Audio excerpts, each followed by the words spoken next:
Hello, in this position both our pieces, knight and rook, are under attack at the same time, but despite that, white managed to win the game in a very beautiful way. If you want to find a solution on your own, pause the video, and before I show you the correct answer, make sure to subscribe the channel, so you don't miss more great chess studies.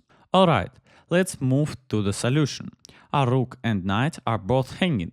If we simply move the rook or move the knight, black will capture the other piece and the position will be a draw. So we need to create counterplay. We play rook d8. We move the rook out of danger and at the same time attack black's bishop on d7. Now if black captured our knight, we take their bishop and of course white is winning. So black also has to retreat the bishop. If they just move the bishop anywhere, we simply evacuate our knight to c3 and we are winning. That's why black must counterattack our rook with their bishop. They have two ways to retreat the bishop while attacking the rook. If black plays bishop g5 attacking the rook, we move it to d5, again attacking the bishop. Black has the only move here, to give a check with bishop f6. But white is lucky.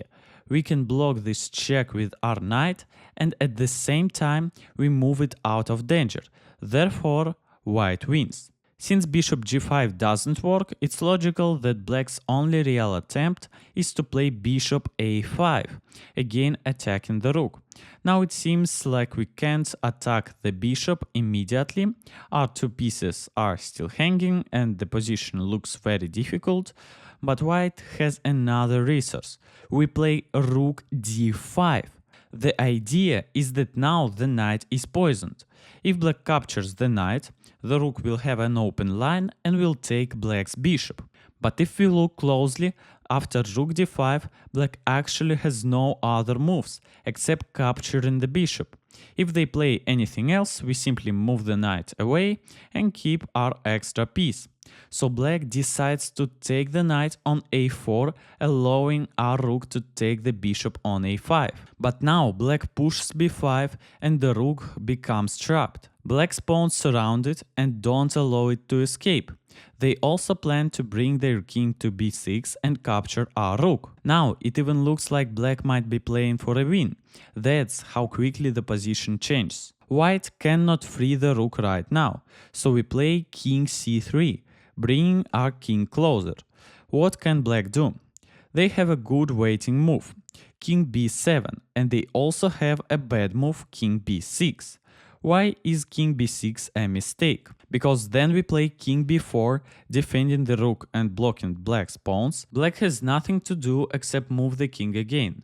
For example, if the king goes back to b7, we play king c5, push black's king away, and never allow him to take the rook. After that, we simply chase the king back, take the pawn on a6 and win the game. So black should not rush. If they play king b6, they fall into Zugzwang. But if they play king b7, then white can fall into Zugzwang. For example, if we repeat the idea king b4, supporting the rook, then black now replies king b6, attacking the rook again. Now it's white to move, but we have no good moves. Our pawn cannot advance, the rook is still trapped, and if we move the king anywhere, black simply takes the rook and stays 2 pawns up. White would have to sacrifice the rook for the b pawn, but of course that leads only to a draw. So what should white play if king b4 doesn't work? In this position, white must play king d4. We allow the black king to approach our rook on b6, and there is no way to save it. It looks like we should use our last chance and sacrifice the rook on a6 somehow. But no, we are still playing for a win. We play king d5, allowing black to take our last piece. Now we are left with only 1 pawn against black's 3 pawns. But this position is very similar to when our rook was trapped on a5. Now it's the black king who is trapped. We play king c5 and our king and pawn create a cage. Black's own pawns block their king from escaping. Black has only one legal move left, pushing the pawn to b4.